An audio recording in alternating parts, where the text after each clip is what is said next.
Welcome to today's Explainer. If you're a focused learner looking to build some serious financial momentum, you are absolutely in the right place. Right now, the US government is quietly offering every working American a deal that honestly, most people are just completely ignoring. So today, we're going to break down this incredibly powerful tool, specifically looking at how you can navigate and master it in 2026. Let's get right into it. Okay, so here's the core of how this works.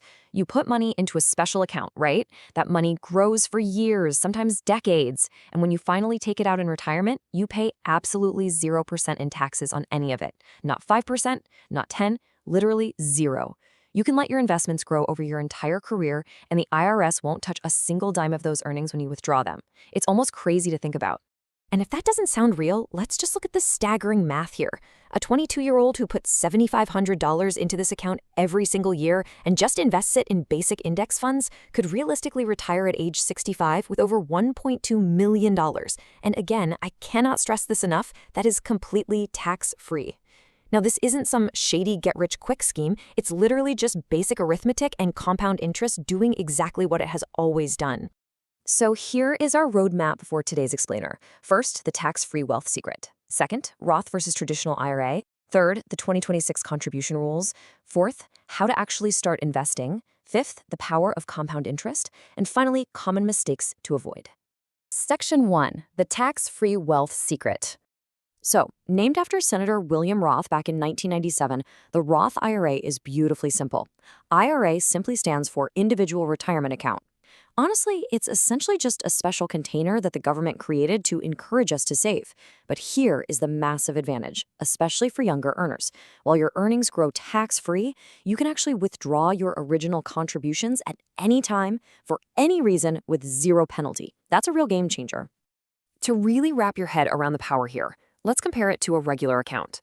With a regular investment account, the government wants its cut of your gains every single year through capital gains taxes. Think of it like taxing the fruit every time it grows on a tree. But with a Roth IRA, you contribute after-tax money. You've already paid taxes on your income, so you're essentially just paying a small tax on the seed up front. But from that moment on, every single apple that grows on that tree for the rest of your life is 100% yours. You keep all the fruit forever. Moving right along, Section 2, Roth versus traditional IRA. Now, you might also hear about the traditional IRA, and this is a massive point of confusion for a lot of people. So here's the breakdown. With a traditional IRA, you get a tax deduction today, but you pay regular taxes later. With a Roth IRA, you pay taxes now, but you pay absolutely zero later. Now, if you're under 35, paying taxes right now while you're in a lower income bracket is just mathematically superior. I mean, why pay taxes later when you're likely earning way more, or if historical tax rates rise? Locking in your current, lower tax rate is definitely the smarter choice here. Section 3, the 2026 contribution rules. Okay, let's look at the newly updated parameters for 2026 to see exactly who can participate. If you're under the age of 50, your maximum contribution limit is $7,500. Now, there are income phase-outs to keep in mind. If you're filing single, you can make a full contribution as long as your modified adjusted gross income is below $153,000. If you're married filing jointly, that limit jumps to $242,000. So for most young Americans, college students, or early career professionals with earned income, you easily qualify. Just remember one crucial thing. You must have earned income to contribute. Stuff like cash gifts or investment income doesn't count. Section 4, how to actually start investing. Knowing all this theory about the Roth IRA is fantastic, but knowing exactly how to execute it is where so many beginners get totally stuck. So, here are the 3 non-negotiable steps. Step 1, open the account. Step 2, deposit the money. And step 3, invest it.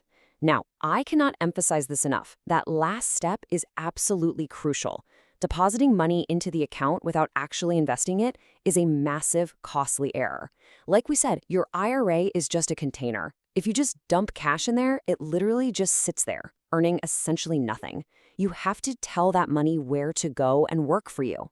So where do you actually open this container?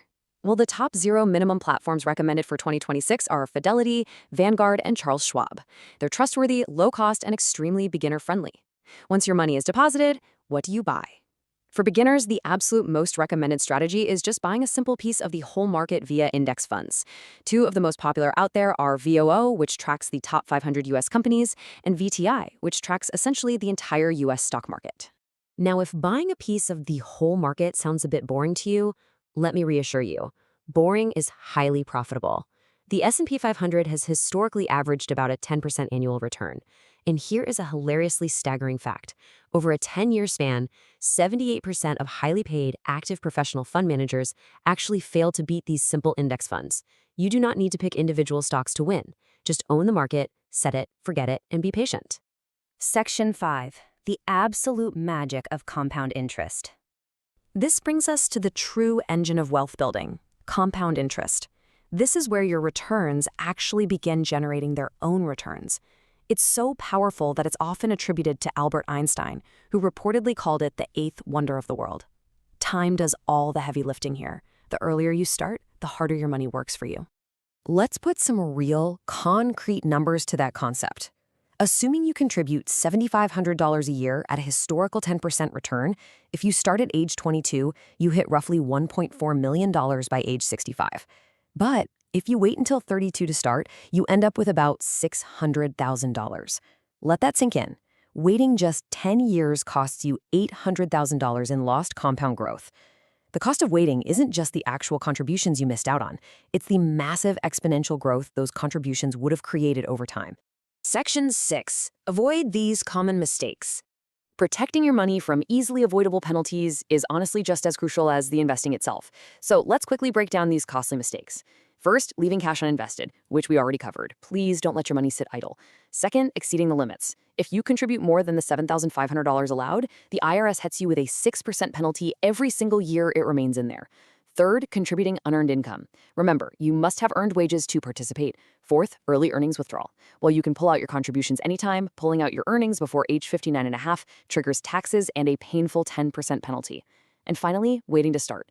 Listen, starting with just $25 today is vastly better than waiting until you somehow have a large lump sum years from now. So, I'll leave you with this. Are you ready to start claiming your tax-free future today? Or are you going to let the staggering cost of waiting quietly steal your compound growth? The power is entirely in your hands, and the math is definitely on your side. Thank you so much for joining me for this explainer, and we will catch you in the next one.